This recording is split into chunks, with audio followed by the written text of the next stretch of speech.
फिर next amendment जो आया है वो ITR 1, 2, 3 और 4 में आया है, जिसके अंदर एडिशनल डिटेल्स मांगी गई है by the person who is required to file the return as per the 7th proviso of section 139(1). Finance act 2019 उसके अंदर कुछ सर्टेन इंडिविजुअल्स जो कि हाई वैल्यू ट्रांजैक्शन में एंटर्ड हो रहे ड्यूरिंग द ईयर, उनको मैंडेटरी कर दिया है कि उनको रिटर्न फाइल करना है।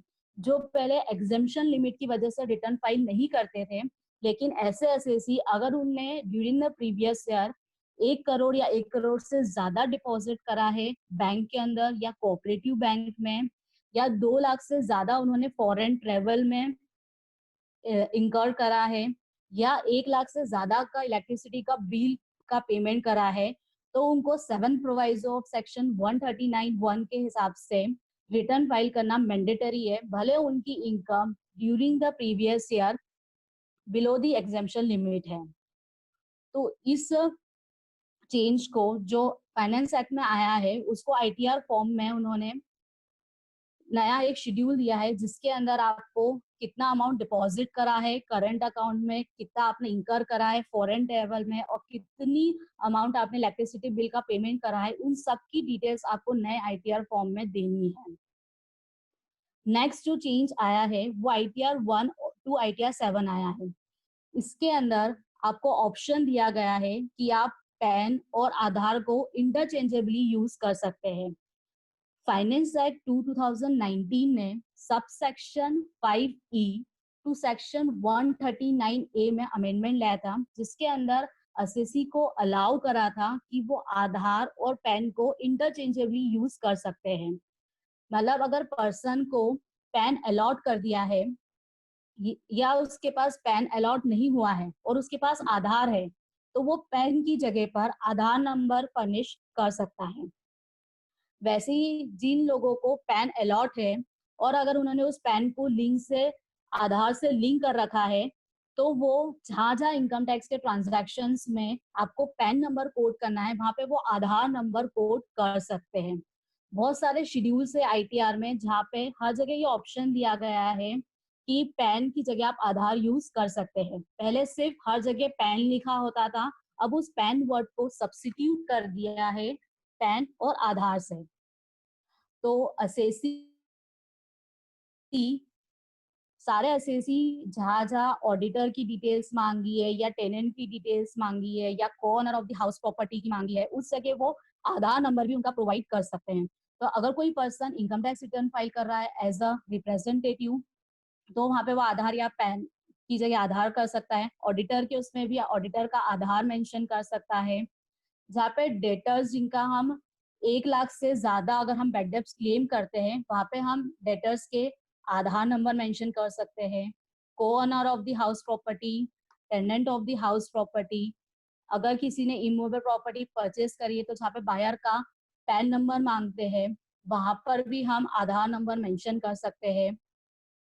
की पर्सन जो कि रिटर्न वेरीफाई करते हैं कंपनी के, वहां पर भी उनका हम आधार नंबर मेंशन कर सकते हैं। person holding 10 or more of the voting power in case of unlisted companies, shareholders of the unlisted companies, जिनकी इनकम क्लम्ब हो रही है, इन सारी सिचुएशंस में आप आधार नंबर मेंशन कर सकते हो। तो ये एक बहुत बड़ा अमेंडमेंट आया था फाइनेंस एक्ट 2019 में, जिसको इन्होंने ITR फॉर्म में इनकॉर्पोरेट किया है। फिर नेक्स्ट अमेंडमेंट आया है ITR 2, 3, 5, 6 एंड 7 में, जिसमें आपको रिपोर्टिंग करनी है इनकम और loss from pass through entities. Income tax act provide करता है pass through status to certain entities. कुछ एंटिटीज को pass through status income tax में दिया गया है, जैसे कि real estate investment trust, infrastructure investment trust, category 1 और कैटेगरी 2 के अल्टरनेटिव इन्वेस्टमेंट फंड्स। इन सारी कैटेगरी के जो असेसी है जिनको पास थ्रू है, उनके लिए ITR 2, 3, 5, 6 एंड 7 में एक स्पेशल शेड्यूल दिया गया है, जिसमें असेसी को ये अलाउ होता है कि उसकी जो भी इनकम है वो इन्वेस्टर को पास कर सकती है विदाउट पेइंग एनी टैक्सेस, बिना टैक्स पे करे वो इन्वेस्टर्स को उसकी जो भी इनकम है या जो भी लॉस है वो कैरी फॉरवर्ड कर सकता है। अगर हम सिंपल वर्ड्स में बोले तो tax is not chargeable in the hands of the entity but it is chargeable in the hands of the investors. वैसे ही जो रियल एस्टेट इन्वेस्टर ट्रस्ट है, इंफ्रास्ट्रक्चर इन्वेस्टमेंट ट्रस्ट है, उनको अलाउ किया गया है कि वो अपना डिविडेंड या अगर उनको इंटरेस्ट रिसीव हो रहा हो स्पेशल पर्पस व्हीकल से या उनको कोई रेंटल इनकम अर्न हो रही हो रियल एस्टेट प्रॉपर्टीज से, तो वो ये सारी चीजें पास कर सकते हैं इन्वेस्टर्स को। AIFs can also pass any income other than the income from business or profession. Section 115 UB जो इंसर्ट करा था फाइनेंस एक्ट 2020 में, इसमें जो अमेंडमेंट्स आए थे वो अमेंडमेंट्स थे कि जो बिजनेस लॉस है इन्वेस्टमेंट फंड का वो कैरी फॉरवर्ड कर सकते हैं इन accordance with the provision of chapter 6, but उसको पास नहीं कर सकते थे ऑन टू यूनिट होल्डर को। वैसे ही जो लॉस है अदर देन बिजनेस लॉस जो एक्यूमुलेटेड है इन्वेस्टमेंट फंड के पास as on 31 March 2019 shall be deemed to be the loss of the unit holders who held the unit as on 31st March 2019 in respect of the investments made by him in the investment fund. मतलब जो भी investment funds थे जिनको loss हुआ था other than the business loss और as on 31 March 19 जो भी लॉस है वो सारा लॉस पास थ्रू हो जाएगा यूनिट होल्डर्स को। जो यूनिट होल्डर्स है जिन्होंने एज ऑन 31 मार्च 19 में वो शेयर्स होल्ड कर रखे थे। सिमिलरली जो यूनिट होल्डर्स को आप लॉस पास कर रहे हो उनके पास जो शेयर्स होल्ड कर रहे हो वो एटलीस्ट 12 मंथ्स के लिए होने चाहिए थे। तो ये अमेंडमेंट आया था फाइनेंस एक्ट 2019 में जिसके लिए respective consequential changes ITR forms में करे हैं। आईटीआर फॉर्म्स पर हमें क्या क्या रिपोर्टिंग करनी है इसके रिगार्डिंग, तो सबसे पहले reporting of pass through loss under various heads of income. AIFs को अलाउ किया गया है कि वो लॉसेस यूनिट होल्डर्स को पास कर सकते हैं। तो जो नया आईटीआर फॉर्म्स है उसमें जो यूनिट होल्डर्स है वो अपने लॉसेस को under the various head under the head of house property, capital gain और अदर सोर्सेस में उसको ले सकते हैं। सेकेंड आया है reporting of the past year deem losses by the unit holders. जो इन्वेस्टमेंट्स फंड है जिनका जो लॉस है other than business loss as on 31 March 19 वो लॉस वो पास कर सकते थे अपने यूनिट होल्डर्स को और यूनिट होल्डर्स उस लॉस को कैरी फॉरवर्ड कर सकते थे फॉर द रिमेनिंग पीरियड के लिए। तो उसके लिए कॉन्सिक्वेंशियल चेंजेस आए आईटीआर फॉर्म्स में। शेड्यूल CFL में एक कॉलम इंसर्ट किया गया जिसके अंदर आप ये सारी डिटेल्स आपको मेंशन करनी है। अगर आप कोई लॉस है जो कि आपको पास थ्रू होके आया है तो इन सबकी इंफॉर्मेशन आपको प्रोवाइड करनी है। फिर नेक्स्ट जो चेंज आया है वो है reporting of losses distributed by AIF among the unit holders. जो AIF से उनको भी ये सारी डिटेल्स आपने उसमें मेंशन करनी है। जो लॉस हुआ यूनिट होल्डर्स को पास थ्रू कर रहे हैं उन सबकी डिटेल्स उनको CFL शेड्यूल में एक कॉलम इंसर्ट करा गया है। उस कॉलम में उनको उनका करंट ईयर का कितना लॉस है वो बताना है, कितना उन्होंने डिस्ट्रीब्यूट करा यूनिट होल्डर्स को, उन सबकी डिटेल्स उनको आईटीआर फॉर्म्स में मेंशन करनी है। नेक्स्ट जो अमेंडमेंट आया है वो है reporting of pass through income from AIF under the schedule PTI। एक नया शेड्यूल इंसर्ट करा है शेड्यूल PTI। इस शेड्यूल में आपको जितनी भी इनकम आपको रिसीव हो रही है जो रियल एस्टेट इंफ्रास्ट्रक्चर है या इंफ्रास्ट्रक्चर यूनिट्स है जिनसे आ रही है आपको इनकम, उन सारी इनकम की डिटेल्स आपको शेड्यूल PTI में मेंशन करनी है। नेक्स्ट जो चेंज आया है आईटीआर फॉर्म में वो आया है pass through income in the nature of long term capital gain covered under section 112A। AIF are allowed to pass through any income. AIF का अलाउ करा है कि वो कोई भी इनकम पास कर सकते हैं एक्सेप्ट बिजनेस इनकम, इंक्लूडिंग वो लॉन्ग टर्म कैपिटल गेन जो कि कवर्ड है 112A में, वो भी पास कर सकते हैं।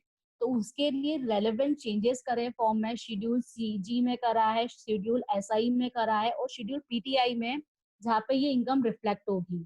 तो ये सारे चेंजेस उसमें करे हैं। तो जितनी भी पास थ्रू एंटिटीज है जिनको अलाउ किया गया है वो लॉसेस ट्रांसफर कर सकती है, उन सब के लिए भी स्पेसिफिक शेड्यूल इंसर्ट करे गए हैं और स्पेसिफिक कॉलम दिए गए हैं हर शेड्यूल में, जिसमें हमको ये सारी डिटेल्स प्रोवाइड करनी है नए आईटीआर फॉर्म्स में। नेक्स्ट जो चेंज आया है आईटीआर 3, 5 और 6 में, उसमें रिपोर्टिंग ऑफ कैश रिसिप्ट और payment where turnover of assessees between 1 crore to 5 crore. अभी तक असेसमेंट ईयर 1920 तक हर पर्सन जो कि बिजनेस कैरी ऑन कर रहा है और उसकी बुक्स ऑफ अकाउंट्स ऑडिट तभी होती है जब उसका total sale turnover of gross receipt during the previous year exceed करता है 1 करोड़ से। लेकिन फाइनेंस एक्ट 2020 में इसमें अमेंडमेंट आया है और इस थ्रेशोल्ड लिमिट को इंक्रीज कर दिया है 1 करोड़ से 5 करोड़ तक, सो दैट जो स्मॉल एंड मीडियम इंटरप्राइजेस है उनके ऊपर बर्डन कम हो कंप्लायंसेस का। तो ये अमेंडमेंट आया था फाइनेंस एक्ट 2020 में। लेकिन इसमें एक कंडीशन दी थी, उसमें बोला गया था कि जो कैश रिसिप्ट है और कैश पेमेंट है ड्यूरिंग द ईयर वो 5% of the total receipt of payment से एग्जिट नहीं करना चाहिए। मतलब बिजनेस ट्रांजैक्शंस के सारे बिजनेस ट्रांजैक्शन के 95% बिजनेस ट्रांजैक्शंस बैंकिंग चैनल्स के थ्रू होना चाहिए। अगर सारे ट्रांजैक्शंस बैंकिंग चैनल्स के थ्रू है और आपके टोटल कैश रिसीव और कैश पेमेंट्स एग्जिट नहीं करते हैं 5% से, तो आप ऑडिट नहीं करवा सकते हो। अगर आप तो इसको इनकॉर्पोरेट करने के लिए आईटीआर फॉर्म में अमेंडमेंट किया गया और उसमें एक चेक बॉक्स लिखा हुआ है जिसके अंदर आपको चेक बॉक्स में टिक करना है कि आपका कैश रिसिप्ट और कैश पेमेंट एग्जिट कर रहा है क्या 5% से। अगर आप उसको टिक करोगे तो you are liable for the audit. तो एक ये छोटा सा चेंज आया है जो अमेंडमेंट के थ्रू आया है आईटीआर फॉर्म में। फिर नेक्स्ट जो चेंज आया है वो आईटीआर 6 में आया है कंपनीज के केस में, जहाँ पे अगर किसी डोमेस्टिक कंपनी को डिविडेंड मिलता है from the specified foreign companies में, as per section 115 BBD of income tax act, अगर कोई डोमेस्टिक कंपनी को डिविडेंड मिलता है किसी फॉरेन कंपनी से और उस फॉरेन कंपनी में उस डोमेस्टिक कंपनी ने 26% और more than equity share hold कर रखा है, तो वो स्पेशल रेट से टैक्सेबल होगा, that is at the rate of 15% और प्लस उस पर सरचार्ज एंड एजुकेशनल सेस लगेगा। इस टैक्स को आप ग्रॉस बेसिस पे कंप्यूट करोगे और इसमें कोई भी डिडक्शन किसी भी एक्सपेंडिचर का नहीं लोगे। ये अमेंडमेंट आया था न्यू आईटीआर फॉर्म्स में। इसके लिए अब एक सेपरेट शेड्यूल दे दिया है आपको। अगर कोई डिविडेंड रिसीव हो रहा है किसी भी फॉरेन कंपनी से तो आपको schedule OS income from other sources में इसकी रिपोर्टिंग करनी है। और same consequential changes schedule SI में जो कि स्पेशल इनकम का है जिसमें ये डिविडेंड इनकम रिफ्लेक्ट होगी, वो चेंज उसमें आया है। फिर नेक्स्ट अमेंडमेंट जो आईटीआर 6 में आया है वो case of section 8 companies and companies limited by guarantee. इसके पहले अप टू असेसमेंट ईयर 1920 तक सेक्शन 8 कंपनीज और कंपनीज लिमिटेड बाय गारंटी को शेड्यूल SH1 में रिपोर्टिंग करनी पड़ती थी। क्या था इसके अंदर? प्रोविजन बोलता था कि अगर कोई भी क्लोजली हेल्ड कंपनी है जिसमें पब्लिक सब्सटेंशियली इंटरेस्ट नहीं है, अगर वो शेयर्स को इश्यू करती है higher than its face value and fair market value, तो difference between the fair market value and the issue price is charge to tax in the hands of the company under the head income from other sources, जिसको हम common parlance में बोलते थे angel tax, जिसको by notification dated 19 February 2019 startups को exempt कर दिया था from the levy of angel tax से। इस बार ये क्लैरिफाई कर दिया है कि शेड्यूल SH1 जो है वो एप्लीकेबल नहीं होगा उन कंपनीज में जो कि रजिस्टर्ड है under section 8 of the companies act 2013 या company limited by guarantee under section 32 of the companies act. तो ये जनरली एक ट्रैक रखने के लिए करा है कि जितनी भी अनलिस्टेड कंपनीज होती है उन पर ट्रैक रखा जाए कि वो किस रेट पे शेयर इशू कर रही है। तो उसके लिए ये अमेंडमेंट आया था जिसका एक स्पेसिफिक अब शेड्यूल आ गया जिसमें आपको सारी रिपोर्टिंग इस साल से करनी है। नेक्स्ट जो चेंज आया है आईटीआर 3, 5 और 6 में वह है डेप्रिसिएशन रेट का। पहले अप टू असेसमेंट ईयर 1920 तक 3 ब्लॉक्स अवेलेबल होते थे डेप्रिसिएशन कैलकुलेट करने पे प्लांट एंड मशीनरी पे, 15%, 30%, 40%। लेकिन फ्रॉम असेसमेंट अभी एक स्लैब रेट कर दिया है डेप्रिसिएशन के लिए। Actually to boost the demand of motor vehicles, finance minister ने एक एडिशनल डेप्रिसिएशन 15% का मोटर व्हीकल्स पे अनाउंस करा था। उसमें उन्होंने बोला था कि जो भी मोटर व्हीकल्स आपने परचेस करी है बिटवीन 23 अगस्त 2019 टू 31 मार्च 20 तक, उन सब पे आपको एडिशनल डेप्रिसिएशन मिलेगा एट द रेट ऑफ 15%।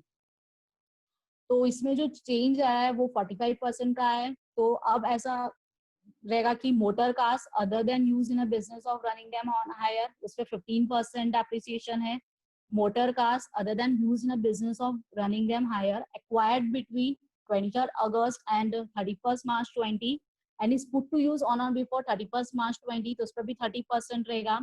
लेकिन motor buses, motor lorries, motor taxis जो कि यूज हो रही है in the business of running them on hire, और वो एक्वायर करी है आपने 23 अगस्त 2019 एंड 31 मार्च 2020, और आप उसको पुट टू यूज कर रहे हैं बिफोर 31 मार्च, तो इस पर आपको 45% का डेप्रिसिएशन मिलेगा। जो ये एक अमेंडमेंट आया है रेट का। फिर जो नेक्स्ट अमेंडमेंट आया है फॉर्म्स में, जो चेंज आया है वो है ITR 2, 3 और 5 में आया ये चेंज, जिसमें आपको सेपरेट रिपोर्टिंग करनी है सरचार्ज और income chargeable to tax under section 112A, 11A और 115AD। फाइनेंस एक्ट ने रेट ऑफ सरचार्ज बढ़ाया था, दो नए एडिशनल रेट ऑफ सरचार्ज दिए थे। 25% अगर आपकी इनकम एग्जिट करती है 2 करोड़ से, और 37% से सरचार्ज लगेगा अगर आपकी इनकम एग्जिट करती है 5 करोड़ से। लेकिन इसमें डोमेस्टिक और फॉरेन इन्वेस्टर्स ने कुछ इशू रेस करे थे, जिसकी वजह से इसमें भी एक अमेंडमेंट आया था।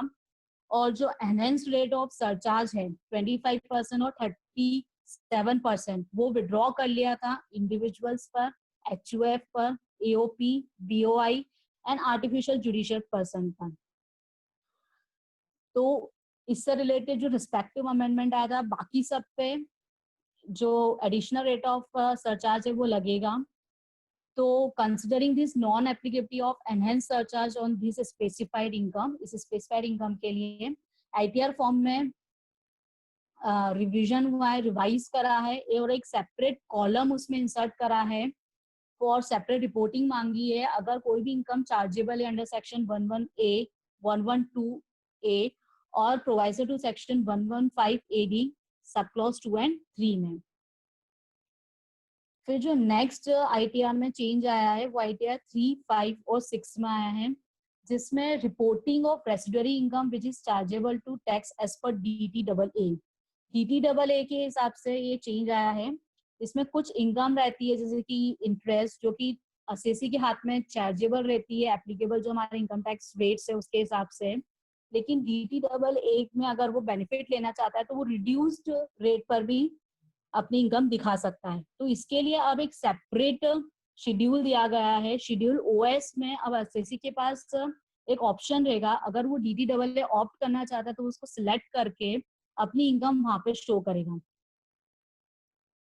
फिर नेक्स्ट जो अमेंडमेंट आया है वो ITR 3, 5 और 6 में आया है, जिसमें आपको सेकेंडरी एडजस्टमेंट में जो आपने टैक्स पे करा उसकी डिटेल्स देनी है। इसमें फाइनेंस एक्ट 2017 में कंसेप्ट आया था नया, सेकेंडरी एडजस्टमेंट्स ट्रांसफर प्राइसिंग में। इसके लिए एक नया सेक्शन उसमें इंसर्ट करा था, सेक्शन 92CE।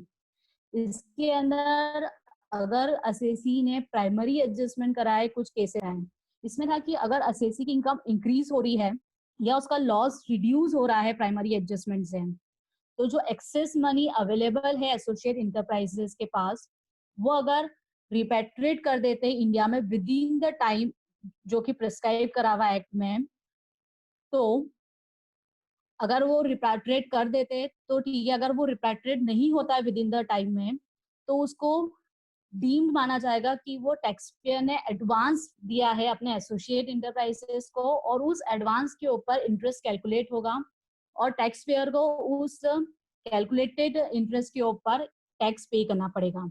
ये फाइनेंस एक्ट 2017 में अमेंडमेंट आया था और इस साल फाइनेंस एक्ट 2019 में बहुत बड़ा चेंज आया है रिगार्डिंग टू सेकेंडरी एडजस्टमेंट्स। उसमें उन्होंने बोला है कि अगर जहाँ पे एक्सेस मनी और उसका जो पार्ट है वो अगर रिपार्टेड नहीं होता है विद इन द टाइम, तो असेसी के पास ऑप्शन है कि वो एडिशनल टैक्स पे कर दे एट द रेट ऑफ 18% उस एक्सेस मनी पे या उसके जो पार्ट ऑफ देयर ऑफ है। और इस एडिशनल टैक्स के साथ वो फर्दर 12% का सरचार्ज और एजुकेशनल सेस 4% उसको पे करना पड़ेगा।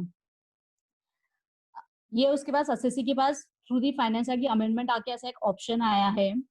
अगर असेसी इस एडिशनल इनकम पे टैक्स पे कर देता है तो उसको सेकेंडरी एडजस्टमेंट में उसको कुछ भी सेकेंडरी एडजस्टमेंट में एडजस्टमेंट करने की रिक्वायरमेंट नहीं होगी। तो ये अमेंडमेंट आया था, तो इसी अमेंडमेंट को लेकर कॉन्सिक्वेंशियल चेंजेस आए थे, आईटीआर फॉर्म से कॉन्सिक्वेंशियल चेंजेस आए हैं। इसमें नया शेड्यूल टीपीएसए इंकॉर्पोरेट किया है आईटीआर 3, 5 और 6 में। इसके अंदर असेसी को अपना अमाउंट कितना है प्राइमरी एडजस्टमेंट का उसकी डिटेल्स देनी है, कितना उसने एडिशनल टैक्स का पेमेंट करा है और उसके टैक्स पेमेंट्स की डिटेल्स इसमें सारी मेंशन करनी है। तो ये जो अमेंडमेंट जो चेंज आई आईटीआर फॉर्म में रिलेटेड टू सेकेंडरी एडजस्टमेंट।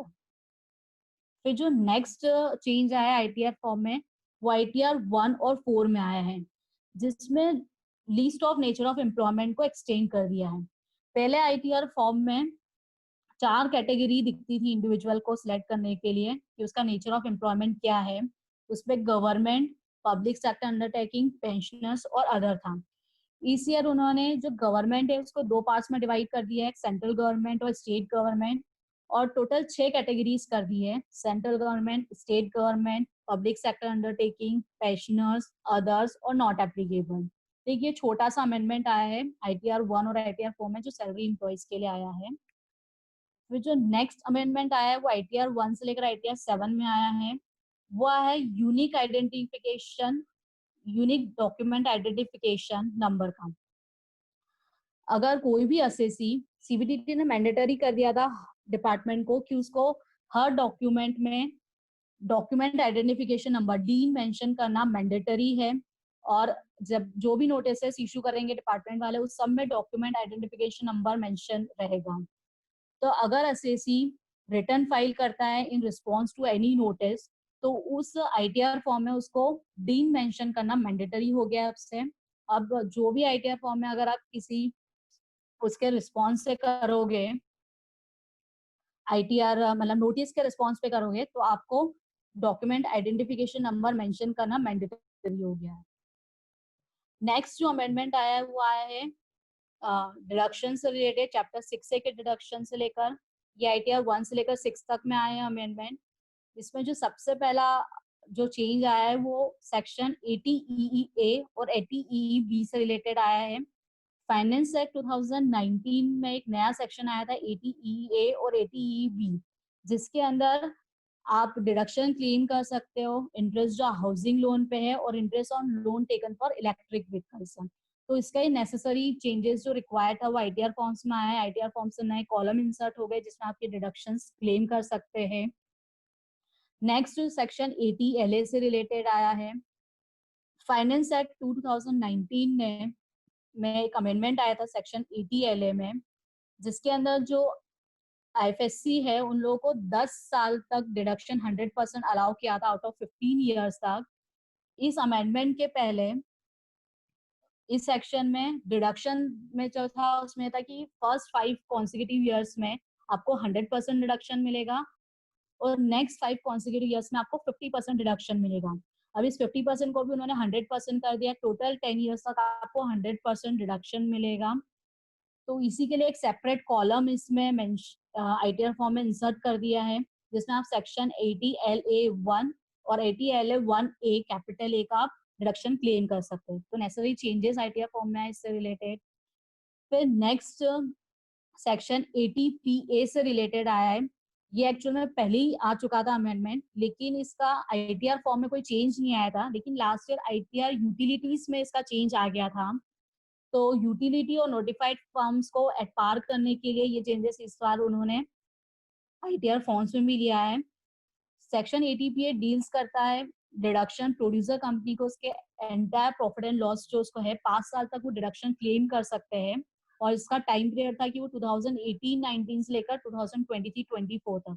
तो बेसिकली ये प्रोड्यूसर कंपनीज के लिए था सेक्शन 80PA। अब जो नेक्स्ट चेंज आया है ITR 1 से लेकर 7 में, वो आया है कि assessee multiple bank accounts choose कर सकते हैं for the payment of refund. पहले ऐसा था कि जब असेसी रिटर्न फाइल करना रहता था तो वो एक किसी भी अकाउंट को उसको सिलेक्ट करना पड़ता था फॉर द रिफंड, बट अब आपको फॉर्म में ऑप्शन दिया गया है कि आप मल्टीपल अकाउंट्स पे सिलेक्ट कर सकते हैं ITR to get the refund. अब जो नेक्स्ट चेंज ITR फॉर्म में आया है वो ITR 6 में आया है। वो आया है कि फॉरेन कंपनीज को रिपोर्ट करना पड़ेगा इनकम फ्रॉम रॉयल्टी जो रहेगी उसका रिपोर्टिंग के लिए आया है। इसमें जो first schedule of the finance act है उसमें foreign company is liable to pay tax at the rate of 50% on the following incomes. Foreign company को 50% से टैक्स पे करना था इन प्रिस्क्राइब्ड इनकम्स में।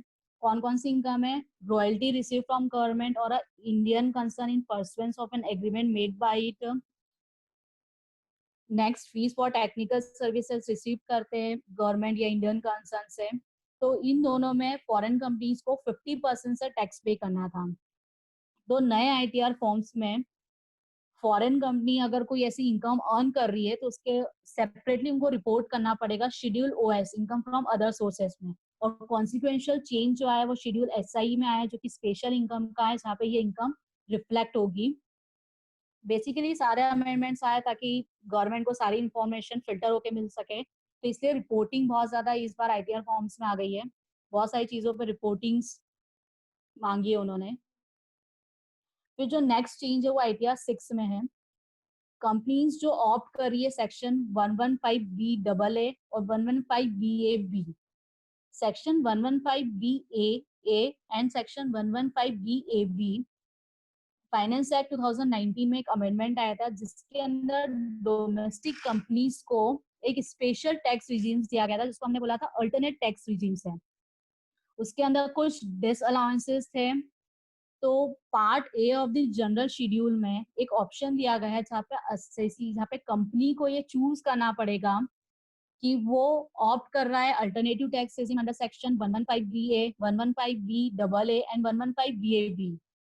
तो अगर आप अल्टरनेटिव टैक्स रिजिम में जाना चाहते हैं तो आपको part A of the general schedule में इसको सिलेक्ट करना पड़ेगा, तभी आपको इसका बेनिफिट मिलेगा। नेक्स्ट, अब जो चेंजेस आए हैं वो ITR 7 में है। जो सबसे बड़ा चेंज आया that is trust to furnish details of re registration made under the new provision. Finance act 2020 ने NGOs के लिए एक नया सेक्शन लाए थे 12AB, जो कि पुराना सेक्शन 12AA को रिप्लेस करके आया था। और सिमिलर चेंजेस वो 1023C और 80G में भी लेकर आए थे। ये सारे चेंजेस एप्लीकेबल होने थे 1 जून 2020 से, लेकिन due to this COVID-19 government ने इसकी डेट एक्सटेंड कर दी है और अब इसकी डेट एक्सटेंड करके उसको 1 अक्टूबर 2020 कर दी है। इसके अंदर जो ट्रस्ट और इंस्टीट्यूशंस है जिनको ऑलरेडी रजिस्ट्रेशन ग्रांट है अंडर सेक्शन 1212 है या अप्रूवल है 1023C और 80G में, उनको एप्लीकेशन वापस से करनी थी नए सेक्शन में 12AB और अमेंडेड जो प्रोविजन है 1023C और 80G में विद इन 3 मंथ्स। मतलब 1 अक्टूबर 20 से लेकर 31 दिसंबर 2020 तक आपको एप्लीकेशन इसमें करनी है रजिस्ट्रेशन के लिए। तो नए ITR फॉर्म में आपसे डिटेल्स मांगी गई है कि कब आपने registration under the new provision के लिए एप्लीकेशन करी है, किस सेक्शन में आपने अप्लाई करी है और रेलेवेंट सेक्शन क्या है। तो अमेंडमेंट प्रोविजन के हिसाब से सब मांगा था, लेकिन निर्मला सीतारामन फाइनेंस मिनिस्टर ने जो कॉन्फ्रेंस हुई थी 13 मई 20 को, उसमें अनाउंस करा था कि सारे इनकम टैक्स रिटर्न्स जो है उनकी ड्यू डेट 31 जुलाई से 30 नवंबर कर दी थी। तो अगर इसकी भी डेट जो है आपका री रजिस्ट्रेशन की 31 दिसंबर 2020 है, तो सिर्फ उन्हीं असेसी को इसमें डिटेल्स फाइल करनी है जिन्होंने before the filing of return, अगर नई एप्लीकेशन के लिए करा है तो वही लोग इसमें डिटेल्स फिल करेंगे, अदरवाइज इसका भी इतना रेलेवेंस है ही नहीं इस चेंज का जो आया है। फिर जो एक और चेंज ITR 7 में आया है वो आया है corpus donation not to be considered as an application of income से रिलेटेड आया है। जितनी भी हम रेवेन्यू एक्सपेंडिचर इंकर्ड करते हैं ड्यूरिंग द ईयर और जो अप्लाई करते हैं for the object of the trust and institution, उसकी सारी डिटेल्स हम शेड्यूल ER में मेंशन करते हैं। शेड्यूल ER में असेसी जो डिडक्शन क्लेम करते हैं under section 11, 1023C, subsection 4, 5, 6, 6A में, वो लोग ये सारी इंफॉर्मेशन इसमें फिल करते हैं। लेकिन इसमें एक और चीज थी कि कोई भी कंट्रीब्यूशन जो चैरिटेबल इंस्टीट्यूशन और रिलीजियस ट्रस्ट जो कि रजिस्टर्ड है अंडर सेक्शन 12A में, वो अगर किसी और ट्रस्ट को डोनेशन दे रही है, कंट्रीब्यूशन दे रही है अंडर सेक्शन 12A में with a specific direction कि shall form part of the corpus of the recipient terms, तो उसको हम एप्लीकेशन ऑफ इनकम नहीं करेंगे। ये हमारा प्रोविजन था और फाइनेंस एक्ट 2020 ने सिमिलर यही अमेंडमेंट 1023C सब क्लॉज 4, 5, 6 और 6A में लेकर आए हैं। उसमें उन्होंने बोला है कि अगर आप कोई इंस्टीट्यूशन है वो अगर कॉर्पस डोनेशन दे रही है उन इंस्टीट्यूशन को जो कि रेफर्ड की गई है अंडर सेक्शन 1023C 4, 5, 6 और 6A में, तो उन लोगों को भी उसको हम एप्लीकेशन ऑफ इनकम नहीं मानेंगे। ये फाइनेंस एक्ट 2020 में अमेंडमेंट आया था और इसी अमेंडमेंट को देखते हुए ITR 7 फॉर्म ने डिटेल्स मांगी है डोनेशन अदर देन कॉर्पस। पहले वर्ड यूज होता था कॉर्पस और अदर देन कॉर्पस, हमको दो इन्फॉर्मेशन देनी पड़ती थी, एक तो कॉर्पस का अमाउंट देना पड़ता है, एक अदर देन कॉर्पस। अब उस टर्म को चेंज करके उन्होंने इन्फॉर्मेशन जो कर दी है वो कर दी donation other than corpus. Corpus के अलावा अगर कोई डोनेशन दिया है तो उसकी इन्फॉर्मेशन आपको डालनी है। फिर आपसे डिस्क्लोजर भी मांगा है ITR 7 में डोनेशन का जो कॉर्पस फॉर्म है। तो part C of schedule ER में पहले कुछ डिसअलाउंसेस थे, 3 कैटेगरी ऑफ डिसअलाउंस इसमें मेंशन थे, बेड डेप्स का हम डिसअलाउंस करते थे, प्रोविजन का या एनी अदर डिसअलाउंस है। अब जो ये चेंज आया है जिसमें आप अगर कंट्रीब्यूशन दे रहे उस फर्म को, उस ट्रस्ट को या उस इंस्टीट्यूशन को जो कि रजिस्टर्ड है अंडर सेक्शन या जिसमें अप्रूवल ग्रांट कर रखी है 1023C में, तो उन लोगों का भी जो डिसअलाउंसेस होगा उस कॉर्पस फंड का, उसकी डिटेल्स भी आपको यहाँ पर देनी है ITR फॉर्म में। इसमें part C of the schedule ER में एक कॉलम इंसर्ट करा है जिसमें लिखा है donation forming part of corpus fund, जो कि कॉर्पस फंड का है। तो नए ITR फॉर्म में ये एक रिलेटेड टू ट्रस्ट एक बड़ा अमेंडमेंट आया है। फिर नेक्स्ट ITR 7 में जो आया वो है शेड्यूल कैपिटल गेन को मॉडिफाई कर दिया है। पहले ITR फॉर्म्स में क्या था कि जो डिटेल्स होती थी exemption other than under section 11(1)(a) और एग्जाम्पशन अंडर सेक्शन 112(a), उसको आप शेड्यूल कैपिटल गेन्स में डिटेल्स फर्निश कर सकते थे। लेकिन नए ITR फॉर्म 7 में उस कॉलम को डिलीट कर दिया है। इसका डिलीट करने के पीछे रीजन ये है कि जब आप स्पेशल प्रोविजन में अगर आपका कैपिटल गेन्स कंप्यूट हो रहा है 11(1)(a) में, अगर आपकी रिलीजियस ट्रस्ट रजिस्टर्ड है अंडर सेक्शन 11 में, तो आपके ऊपर स्पेशल प्रोविजन गवर्न होंगे। तो आप नॉर्मल प्रोविजंस का बेनिफिट ना ले, इसलिए इस पर्टिकुलर कॉलम को उन्होंने कैपिटल गेन्स शेड्यूल में से डिलीट कर दिया है। तो अब जो ट्रस्ट और इंस्टीट्यूशंस है वो एग्जाम्पशन किसी जनरल प्रोविजन में क्लेम नहीं कर पाएगी, उसी रीजन से, ताकि फर्दर लिटिगेशंस ना हो, लिटिगेशंस को अवॉइड करने के लिए ये मॉडिफिकेशन किया है ITR 7 में। फिर नेक्स्ट जो चेंज आया ITR में वो ITR 3, 5 और 6 में आया है, जिसमें सेपरेट रिपोर्टिंग करनी है आपको interest payable on loan taken from a deposit taking NBFC और systematically important NBFC। Assessment year 2021 finance act 2019 में 43B सेक्शन में एक अमेंडमेंट आया है जिसमें उन्होंने बोला है कि कोई भी इंटरेस्ट पेबल हम किसी लोन और borings from a deposit taking NBFC से कर रहे हैं या systematically important non deposit taking NBFC में कर रहे हैं, तो उसका डिडक्शन एक्चुअल पेमेंट के बेसिस पे होगा। तो यही कॉन्सिक्वेंशियल अमेंडमेंट जो है वो ITR 5, 6 में करा है, उसकी सेपरेट रिपोर्टिंग करी हुई है 43B में जो अमेंडमेंट आया है उससे रिलेटेड। फिर जो नेक्स्ट अमेंडमेंट आया है वो आया ITR 5 और 6 में, जिसमें एक सेपरेट रिपोर्टिंग करी है उन लोगों के लिए जो लाइफ इंश्योरेंस बिजनेस करते हैं। अभी तक लाइफ इंश्योरेंस बिजनेस वालों के लिए हम शेड्यूल बी पे में ही उनका profit and gains of business करते हैं, जो कि सेक्शन 115 बी में आते हैं, 115 बी में। उनके लिए अब ITR 5 और 6 में एक सेपरेट रिपोर्टिंग दी गई है शेड्यूल बीपी में, जिसमें आप लिखा है कि income from life insurance business. अब सारी इंफॉर्मेशन उससे रिलेटेड उसमें फीड करनी है। उसमें क्या क्या इंफॉर्मेशन, नेट प्रॉफिट और लॉस फ्रॉम इंश्योरेंस बिजनेस, फिर addition in accordance with section 3243 B, deduction in accordance with section 3243 B, और income from life insurance business under section 115 B. ये सारी इंफॉर्मेशन आपको देनी पड़ेगी। और सिमिलर चेंजेस उन्होंने CFL शेड्यूल में भी करे। अगर आप कैरी फॉरवर्ड करना चाहते हैं लाइफ इंश्योरेंस बिजनेस का लॉस, तो सिमिलर चेंजेस उन्होंने शेड्यूल CFL में भी करा है। फिर जो नेक्स्ट चेंज आया है वो ITR 5 और 6 में ही आया है।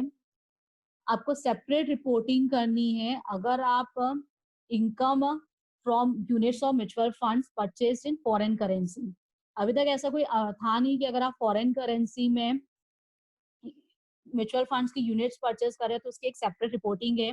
लेकिन इस साल से एक ये नया रिपोर्टिंग कर दिया इन्होंने, जिसमें आपको सेपरेट शेड्यूल OS में इनकम फ्रॉम अदर सोर्सेस में इसका देना है, क्योंकि जो इनकम आपको units of mutual fund purchase in foreign currency है वो एक स्पेशल रेट से टैक्सेबल होगी, that is at the rate of 10% as per the provision of section 115 AB के हिसाब से। तो ये एक चेंज आया ITR फॉर्म में। फिर जो नेक्स्ट चेंज आया ITR 6 में वो आया details of the authorise person verifying the ITR forms of the company. Up to assessment year 1920 तक ये था कि जो रिटर्न है कंपनी का वो साइन और वेरीफाई कर सकते हैं मैनेजिंग डायरेक्टर, और अगर किसी भी अनअवॉइडेबल रीजन से अगर मैनेजिंग डायरेक्टर नहीं वेरीफाई कर सकते हैं तो कोई भी डायरेक्टर ऑफ द कंपनी इसमें साइनिंग कर सकते हैं। लेकिन फाइनेंस एक्ट 2020 में एक अमेंडमेंट आया था सेक्शन 140 जो कि एप्लीकेबल है असेसमेंट ईयर 2021 से।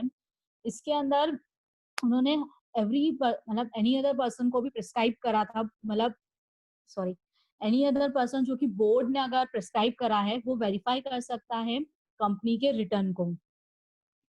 सिमिलर जो ITR 6 में है वो एलिजिबल पर्सन की एक की पर्सन की एक लिस्ट आप कर सकते हैं जो कि वेरीफाई कर सकते हैं रिटर्न के लिए। उसके लिए आपको क्या क्या डिटेल्स देनी पड़ेगी, नाम देना पड़ेगा, डेजिग्नेशन, रेसिडेंशियल एड्रेस, पैन और आधार नंबर, और दिन अगर डायरेक्टर है तो उसकी डिटेल्स देनी पड़ेगी।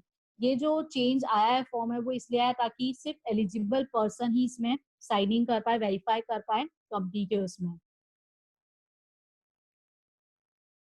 फिर जो नेक्स्ट चेंज आया है वो ITR 5 और 6 में आया है, जिसमें आपको ऑप्शन दिया गया है कि आप सेल्फ ऑक्यूपाइड प्रॉपर्टी को चूज कर सकते हैं।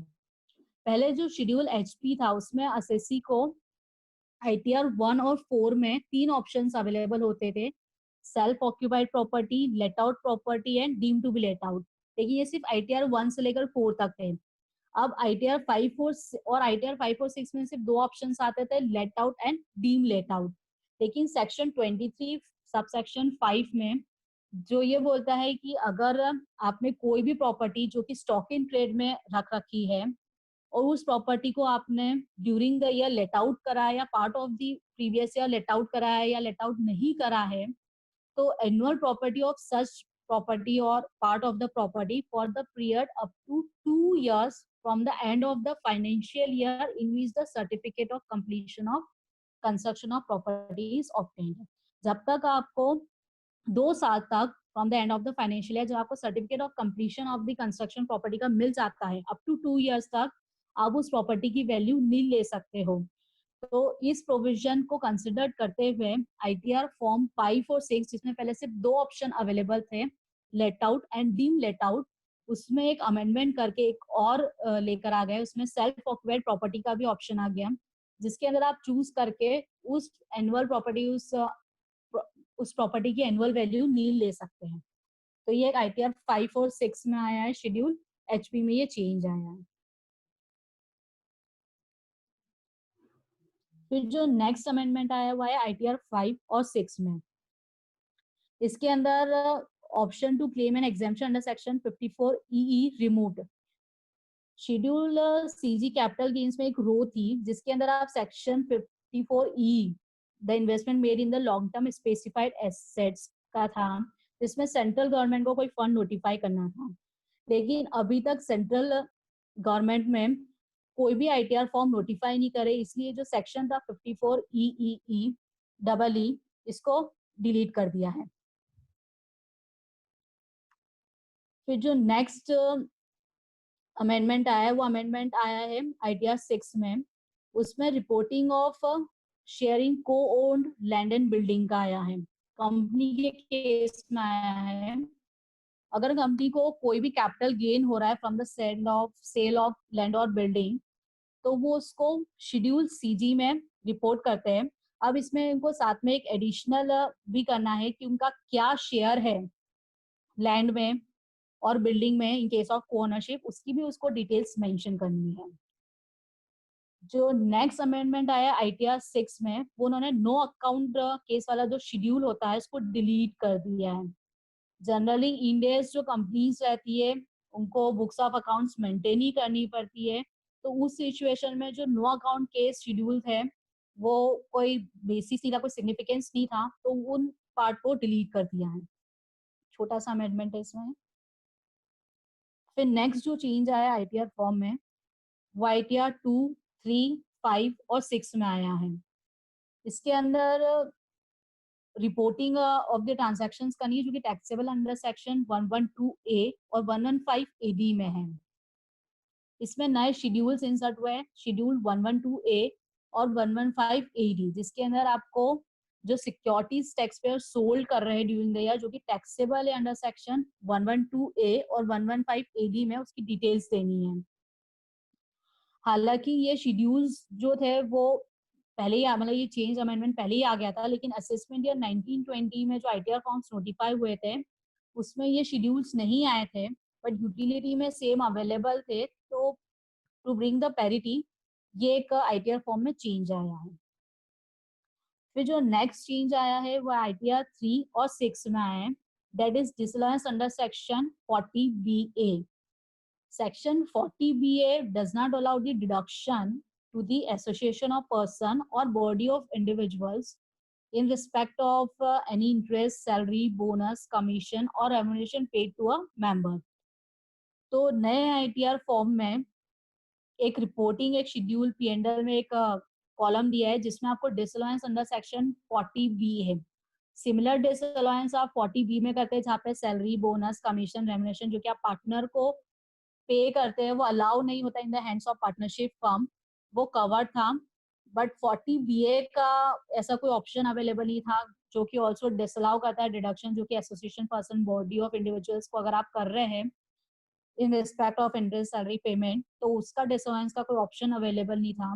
तो शेड्यूल P&L में ये नेसेसरी चेंज करा है ताकि आप ये डिसअलाउंस अलग से क्लेम कर सकते हैं। फिर सिमिलर मतलब नेक्स्ट चेंज आया ITR 2, 3 और 7 में, जिसमें types of company to be reported if the assessee is a director in a company और होल्डिंग अनलिस्टेड शेयर। ये डायरेक्टर के केस में रिपोर्टिंग आई है। अगर आपका असेसी डायरेक्टर है किसी कंपनी में तो उसको name of the company, pan, shares listed है नहीं है और दिन ये मेंशन करना रहता था। लेकिन इस साल से आपको एक ITR फॉर्म में नई एक और रिक्वायरमेंट है, वो है टाइप ऑफ कंपनी। आपको एक ड्रॉप डाउन लिस्ट रहेगी, उस ड्रॉप डाउन लिस्ट में से आपको चूज करना रहेगा कि कौन सी आपकी कंपनी का टाइप है। ये बेसिकली ये जो इनिशिएटिव लाया है, ये जो रिपोर्टिंग लाया है, ये चेक करने के लिए शेल कंपनीज और जो घोस्ट डायरेक्टर्स हैं उनके लिए आई है, इसलिए एक्स्ट्रा एक रिपोर्टिंग अब से इसमें मांगी है। फिर नेक्स्ट जो चेंज आया है वो शेड्यूल FA में आया है, ITR 2, 3, 5, 6 और 7 में आया है जो कि फॉरेन असेट्स से रिलेटेड है। इसमें आपको जिप कोड्स की डिटेल्स मेंशन करनी है। बेसिकली जिप कोड्स आर वही जो पिन कोड्स होते हैं इंडिया में, तो आपकी जो भी असेट्स आपने ओन करी असेसी ने उसकी डिटेल्स उनको उसमें जिप कोड्स और सारी इंफॉर्मेशन उसमें मेंशन करनी है। तो कौन कौन सी डिटेल्स मतलब किन किन सिचुएशन में आपको जिप कोड मेंशन करना है, वो नोटिफाई करा इस फॉर्म्स में। एक तो detail of financial interest in any entity held at any time during the relevant accounting period. अगर असेसी ने कोई फाइनेंशियल इंटरेस्ट है किसी भी एंटिटी में जो कि आउटसाइड दी इंडिया है, तो उसका जिप कोड मेंशन करना है। Similar immovable property held outside India including अगर आपका कोई बेनिफिशियल इंटरेस्ट है at any time during the relevant accounting period. फिर नेक्स्ट आपको कैपिटल असेट अगर आपने हेल्ड कर रखी है आउटसाइड इंडिया तो उसका भी जिप कोड मेंशन करना है। अगर कोई अकाउंट्स है जिसमें असेसी की साइनिंग अथॉरिटी है और वो सिचुएटेड आउटसाइड है at any time during the previous year, तो उसके अंदर भी जिप कोड्स और ये सारी डिटेल्स मेंशन करनी है। अगर कोई ट्रस्ट है जो कि क्रिएट करी आउटसाइड इंडिया जिसमें असेसी ट्रस्टी है, बेनिफिशियरी है या सेटलर है, तो उसमें आपको मेंशन करना है। फिर details of any other income derive from any source outside India which is included in any other items की जो है उसमें भी आपको ये मेंशन करना है जिप कोड। तो ये सारे चेंजेस आईटीआर फॉर्म में इस बार से आए हुए हैं। अभी काफी टाइम है तो हम सारी इंफॉर्मेशन और एक प्रॉपर क्लाइंट को भेज सकते हैं कि ये डॉक्यूमेंट्स और ये फर्दर इंफॉर्मेशन हमको रिक्वायर्ड है, क्योंकि अभी ड्यू डेट 30 नवंबर तक हो गई है तो हमको कंपाइल करने के लिए बहुत टाइम मिला है, तो हम ये सब कुछ कर सकते हैं। Thank you for hearing. Thank you, madam. I, on behalf of Indore branch of CRC of ICI, I thanks CA Kirti Joshi sir and CA Salini Mehta madam for providing useful inputs on the topic. I also thank all the participants on their active participation. Thank you. Thank you, madam. Thank you, sir. Thank you.